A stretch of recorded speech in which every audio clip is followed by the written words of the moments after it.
something to the 2 to the x. Now, what happens with this, when we start to look at these curves, we always start with a table. And I know you guys have done tables with 2's before. Remember we did that when we looked at exponent rules, power rules, 2 squared, things like that.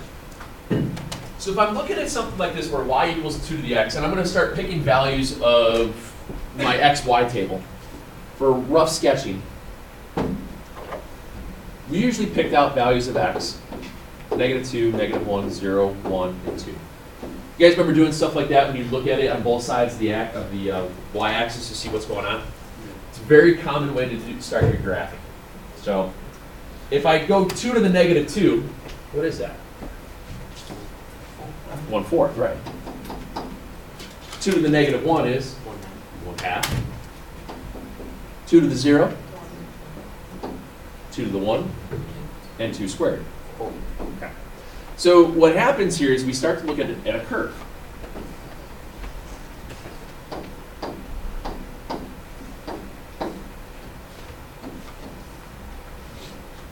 Zero, it's 1, 1, it's 2, 2, it's 4,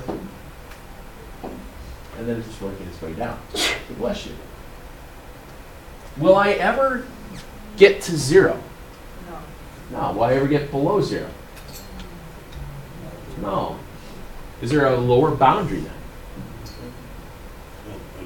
What would it be? What's my lower boundary?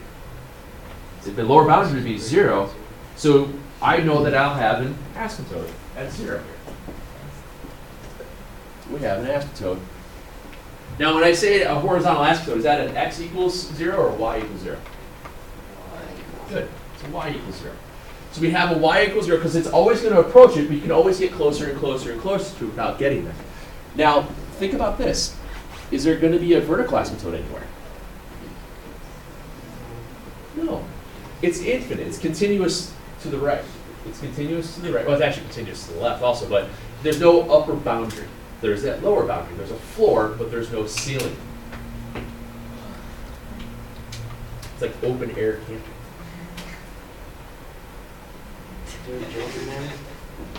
What?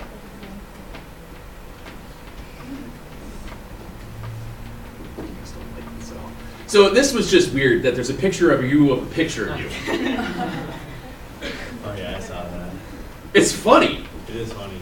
But did you see the article on it? Yeah, I didn't know like Wisconsin banned everything. I didn't know they did that in Wisconsin. Wisconsin government is just. So I didn't know they did that. That's crazy. They could do all those. I mean, I understand the push it one. Yeah, I get like, that. Some of it makes sense. Like, you should be able to change airball after one airball. Like, it's such a bad feeling to go to that person shot it. I know. Whatever. It's funny. But I mean, even when I was in high school, we still did the nuts and bolts one. Nuts and bolts, we got screwed. You never heard that one? No. Really? Wow, I must be old. Yeah. As your life. Anyway, so what happens then, as we go into more of this, it doesn't change as we go to the different values here. Now, what I want you to do is take your calculator out in your y equals table. Okay? I want you guys to put in 3 to the x, 4 to the x, and 5 to the x. Boy, it'd be helpful if we had a calculator, wouldn't it? Uh-huh. Uh-huh. Uh-huh.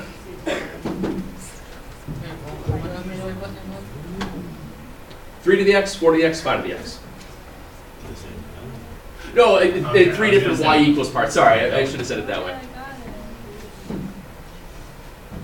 So we'll have 3 to the x, 4 to the x, 5 to the x. Then our graph should look like this. Zing! Zing! Boom. So, if you're looking, it's pretty cool that mine changes color for all this. The colored ones did that, right? Yeah. Isn't that awesome? You guys slackers, the losers are the ones that are black and white. This calculator is cool. Now, one thing you might notice, hopefully you noticed, is that the graph of these, what do they all have in common? 0, 1, when x is 0, the y value is 1. And also, they all have a horizontal asymptote at y equals 0. Everybody see that? They're just increasing it at a different rate. Okay. Pre-calc, we actually look at rate of change. We look at different, it's finding the slopes of curves. It's first order derivative. So you'll notice that for all of these guys, we have this horizontal asymptote at 0. We have an intercept at 1 because x to the 0, or anything to the 0 power is 1. Now, what's going to happen here is that we're going to have what's called a parent function as well as a shift function. So you're going to have a parent and then an h and a k with the shift. Let's try this. So we have this parent graph, y equals b to the x, where b is our base. What was it? The asymptote at y equals 0. Our parent function here is going to be y equals b to the x, where b is greater than 0 and it's not equal to 1. Because if it's equal to 1, everything falls apart because it's just going to be a horizontal line. Because what's 1 to any power? 1. So that's why they have to put that little caveat in there, or parameter, if you will. So what we're going to have here is b to the x, our sum base b. You're going to hear a lot of that, especially as you get going into logarithms as well.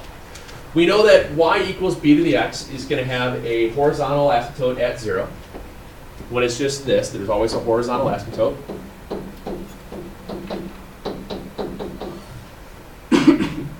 And a y-intercept at 1. For anything that's in the form b to the x, no matter what b is.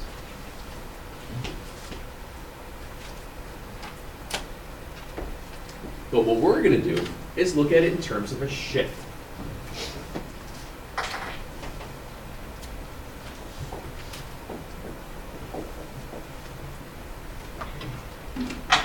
So let's look at that. Our shifted function is a times b to the x minus h plus k.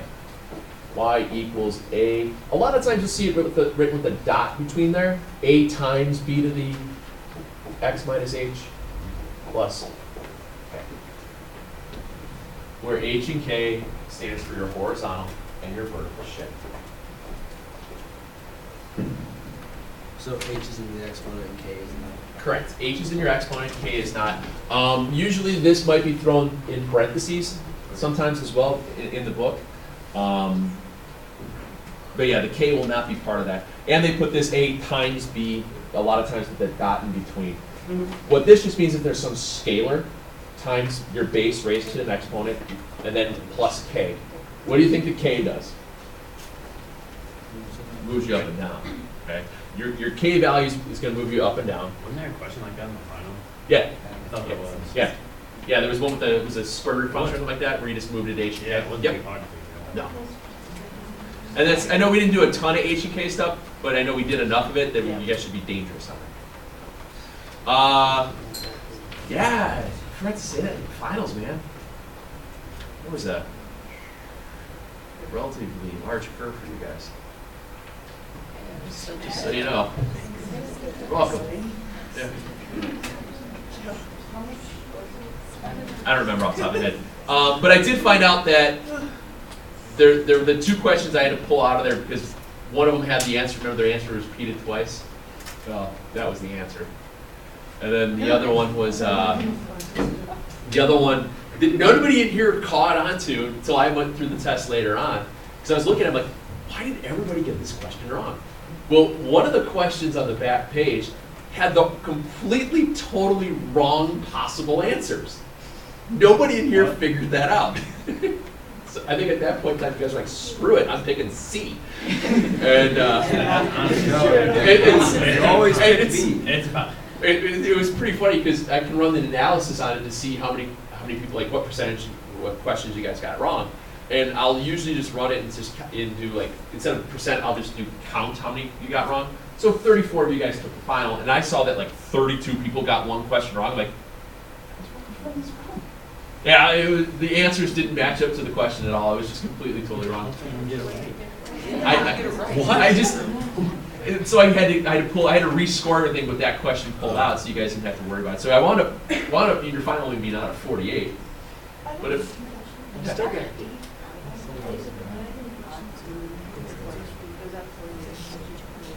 curve. So, like I said, your H and your K is going to shift stuff left and right.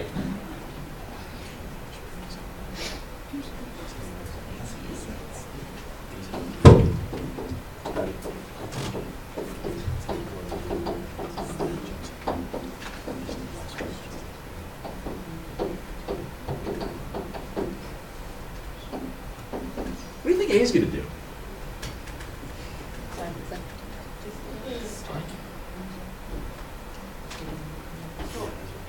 No. Well, okay. A is a scalar,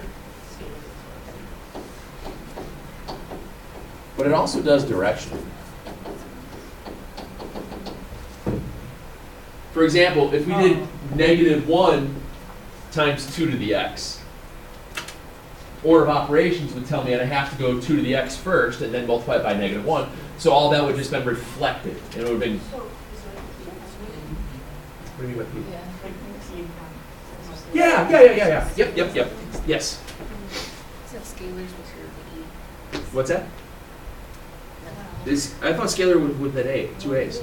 No, it's, Is it ER? Yeah, I think it's E. Well, scale and then add that'd an be R. like scalar. But I think that's how they call it in math, scalar. Scalar. That's what it is. That's just I have a degree in math. Me fail English, that's impossible. somebody look it up. So let's look at this. Let's look at one with a scalar thrown in, and let's see if we can figure out where our asymptotes and stuff come in from this. So we're going to look at our x-intercept, y-intercept,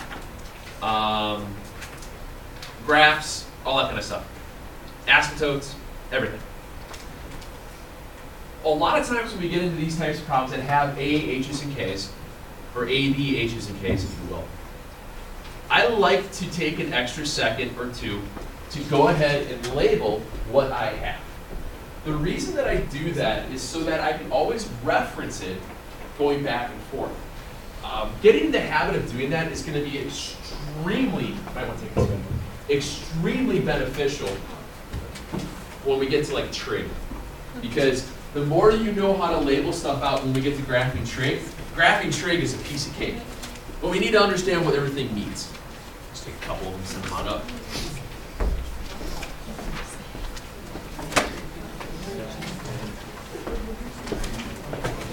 Huh? When did that happen? So if I'm looking at this,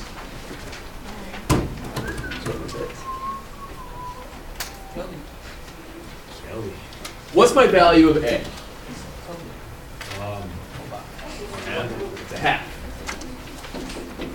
Is there an H? There is not. Is there a K? No. So what is H and K then? Zeros. Wait, isn't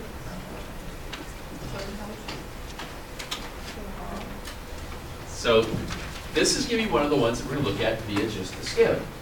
All right, and we'll see what it does. See, would you keep in that file?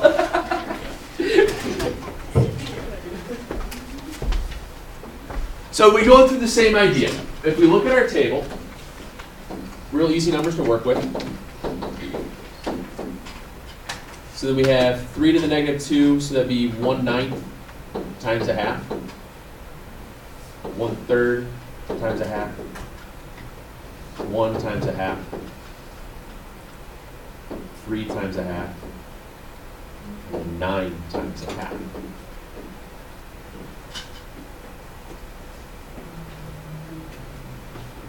You okay with that? I just use my standard -2, -1, 0, 1, and 2. Very easy numbers to work with when you don't have an H and a K. And from there, I've got 5 points that I can plot. At -2, it's at 1/18. Well, I'm not going to measure out what 1/18 is, but it's kind of close to 0, isn't it?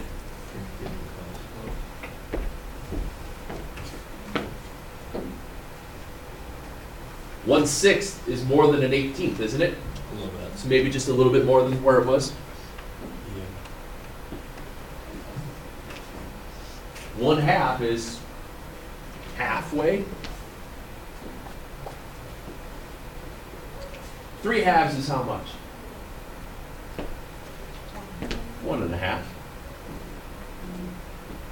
9/2 is? Very good. Yeah. And we still have our horizontal asymptote is at 0, because what's my k value? 0. So we have, so as a little hint here, horizontal asymptote will be at y equals k. And we're on the horizontal asymptote, we place it y equals k. That was one of the reasons why we always like to label them out, because you will always be able to plot a value to start with.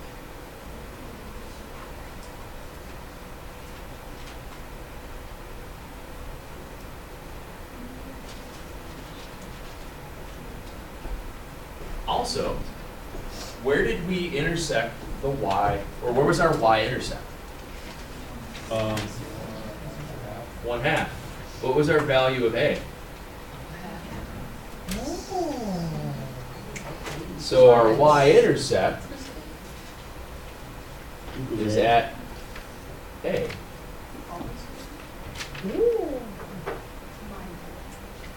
Because if you think about it, when you don't have an h and a k, if we don't have an h and a k, or if h is at 0, let's say, when we go to shift things get a little messier, but when it's a and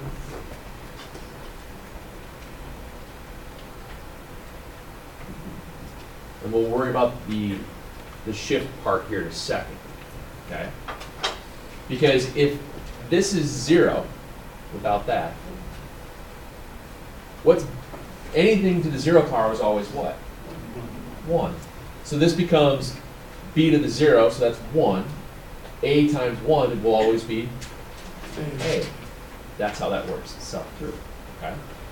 So as we get into this more and more, we start playing around with our h's and our k's, learning about where things are going to go. And we still kind of do the same idea. Here, let's do one with the whole shebang.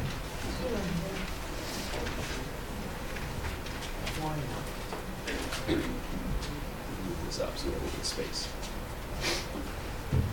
And what I like to do is set up 2 graphs. I like to plot my parent function and then proceed to do this shift. The reason that I do that is because it's a lot less work. It may seem like it's work, but it really isn't. It's a lot easier on your brain because it's a little bit less taxing.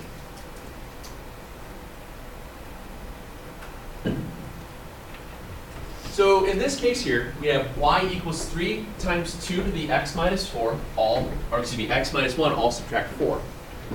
Which means my parent function would be y equals 3 times 2 to the x.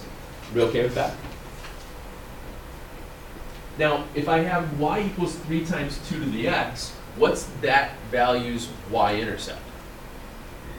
3. Good. So I know that that value is going to have a y-intercept at 3. I also know that that one's going to have a horizontal asymptote where? At 0. So this curve is going to start out with that. Okay. Now, our a, h, and k. Well, we know that a is 3. Our h value, it's x minus 1. So what's h? 1. And then, but what's k? Negative 4.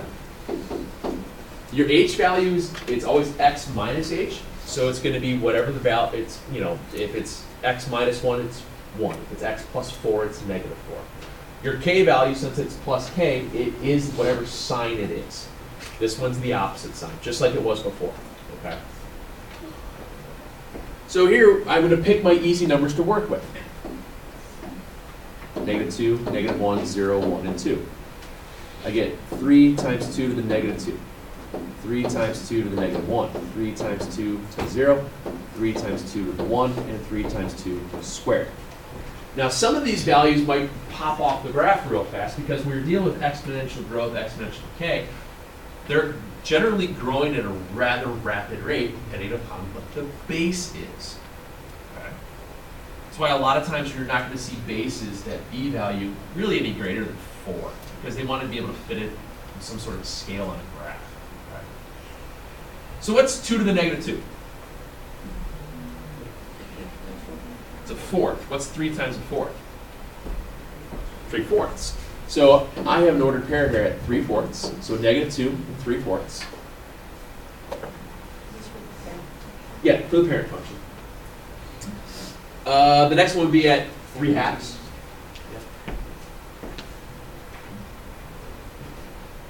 We already did that one at 3. 3 times 2 is? The next one we're already up here at 12. So what I was saying, you can jump off the curve or off your graph rather quickly with exponential growth or decay. So here we have our parent graph. We have all 5 of those points plotted. It's nothing too crazy. We had ordered pairs -1, and this was 3/2, 0 and 3, 1 and 6, 2 and 12. Those were my 5 ordered pairs. To each of those, well, when I graph this, when you have a parent function, when you plot it, is that graph really there? So how do you think you should plot it? With a solid or a dotted? Dotted. Always graph your parent functions with a dotted graph. Because it's just an idea of what it's supposed to look like. It gives you the general. Because to each one of these points, I need to shift it, my h and my k. I have to move it horizontally 1 and vertically -4. So if I have to move it +1, which way am I going for an h? Right, and then k goes down 4.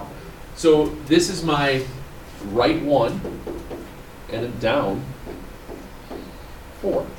So to each of these ordered pairs then, I have the correct point. Right 1, down 4. Right 1, down 4. Right 1, down 4. Right 1, down 4. Right 1, so that's at 12. Down 4, I'll be at 8. What do you think I have to do with my horizontal asymptote then? Down 4, exactly. That horizontal asymptote also gets shifted. It goes down 4. And now to this is my official graph. We've done the shift off of the ordered pairs, the simple ordered pairs are fine. And then how do I connect this one?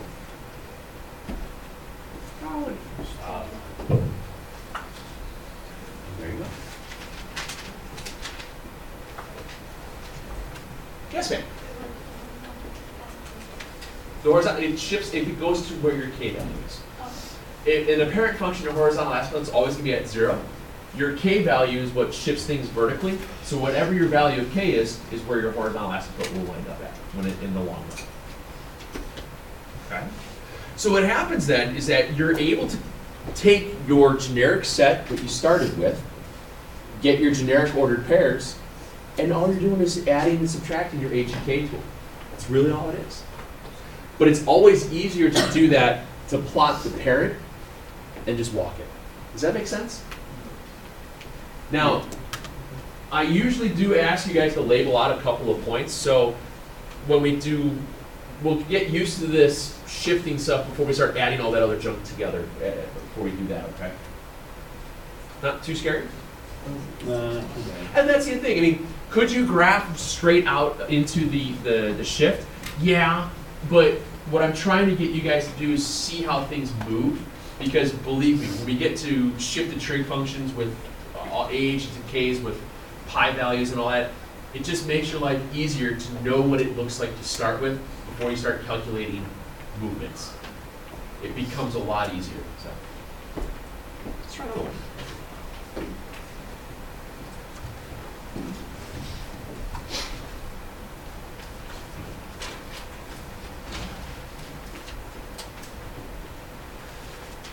let's see here. We have y equals 2 to the x minus 3 plus 1.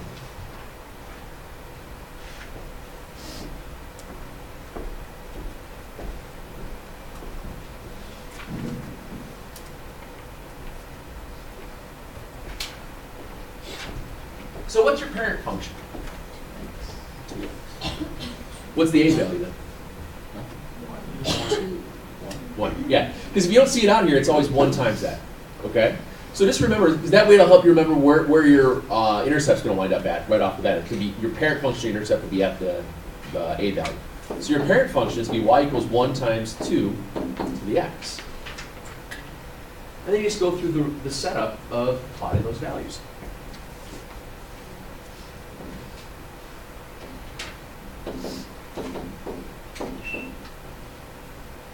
So this is what, 1/4, 1/2, 1, 2, and 4. That would be for my parent function.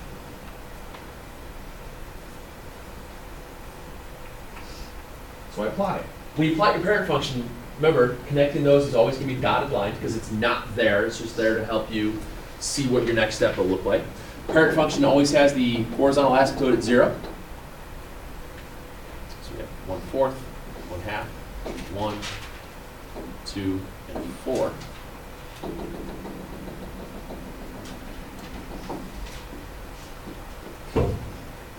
And now what were your h's and k values?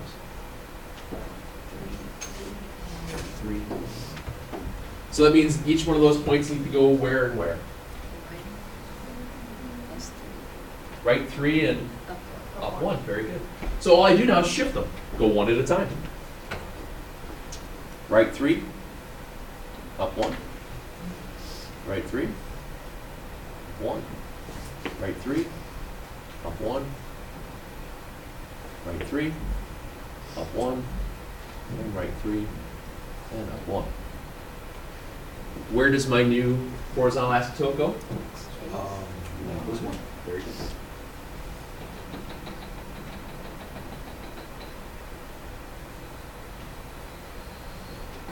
And there's your shift.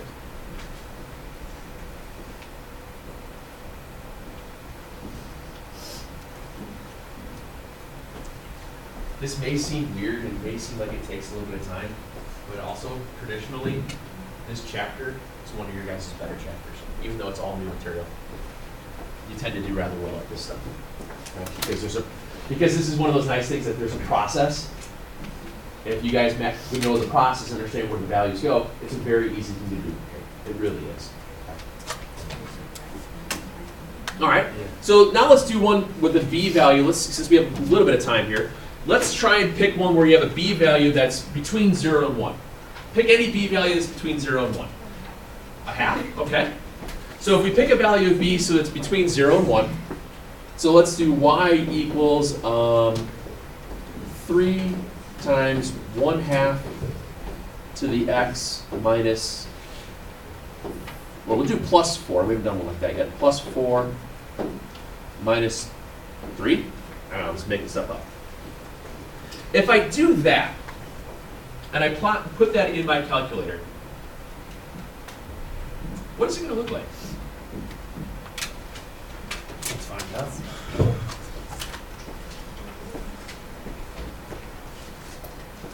Let's see here. We have 3. I have to draw these out.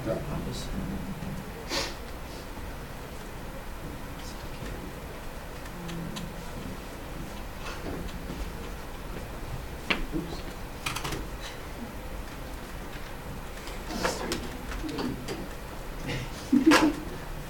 So it's 3 times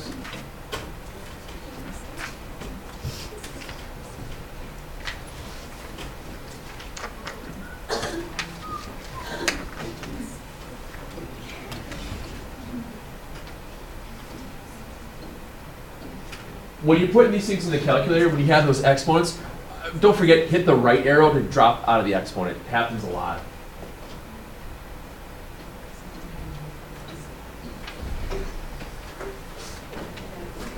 It's coming in from the other side, isn't it? hold on. You put it in wrong. You done goof. It's coming in from the other side. This is an exponential decay problem because the b value is between 0 and 1. No, you have a minus between there. It should be a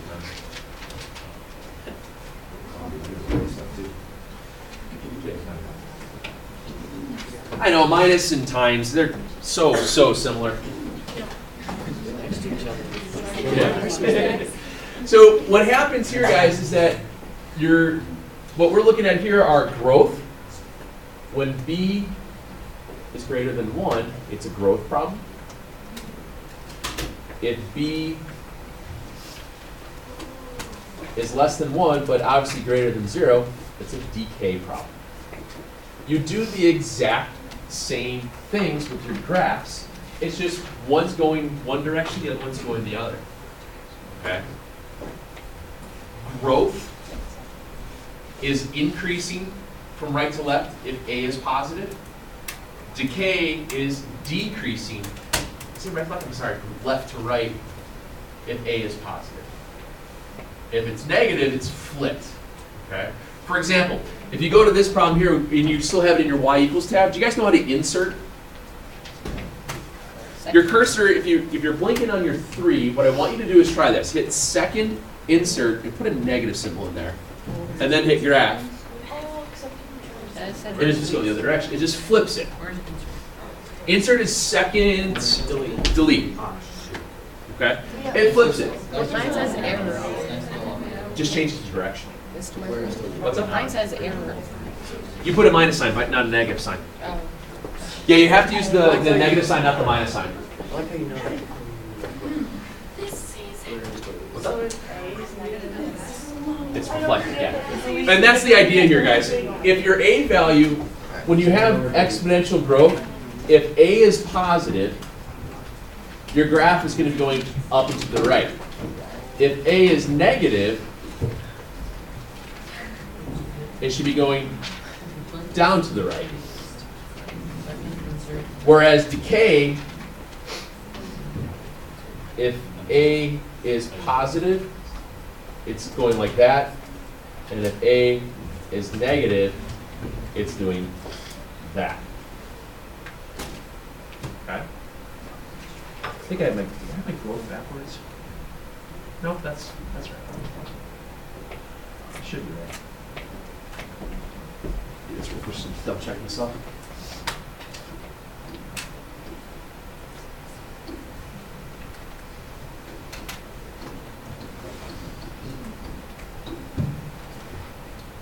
Yeah, it dies. Okay. I was just double checking for some reason. It dies. I was just making sure. But yeah, it's one of the nice things to remind ourselves of how these things are going to look. When we go through the graph values of decay, I don't know if I'll have enough time to do a decay one, but you do the exact same thing. Your parent function doesn't change. You still use that -2, -1, 0, 1, and 2. What happens with a fractional amount to a negative, you're using reciprocals a lot. Okay? I want you guys to try a few of these problems tonight of graphing. So you've got graph paper. I want to make sure, see how many, which ones I've had here for you. Bless you. Let me see if this is going to be the right ones.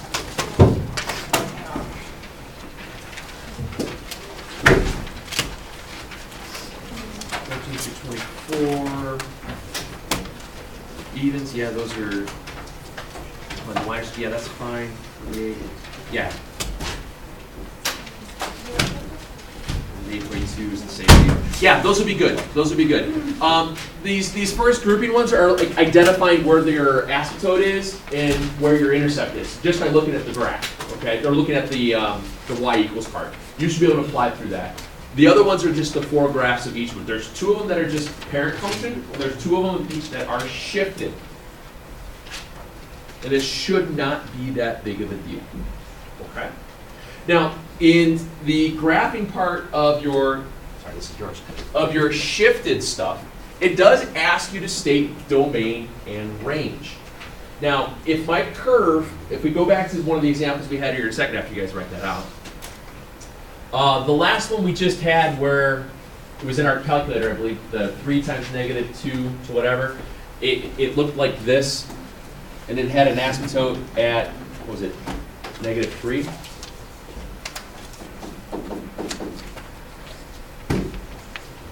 Is there any restriction on your values of x? So my domain would be all real, but what is my range restriction? It's got to be bigger. And now, is it x bigger than negative 3 or y? Your y will always be greater than negative 3. Remember, your range values are deciphered by that horizontal asymptote. What's your, in this case, there's a floor. In some cases, there's a ceiling. So it's either going to be greater than your asymptote or less than your asymptote, depending upon what side the graph is on. Should be pretty straight. What's that?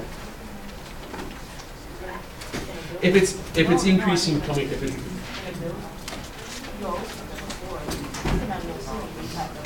you can't have no ceiling? You can have, you can't have no floor. Sure. In space.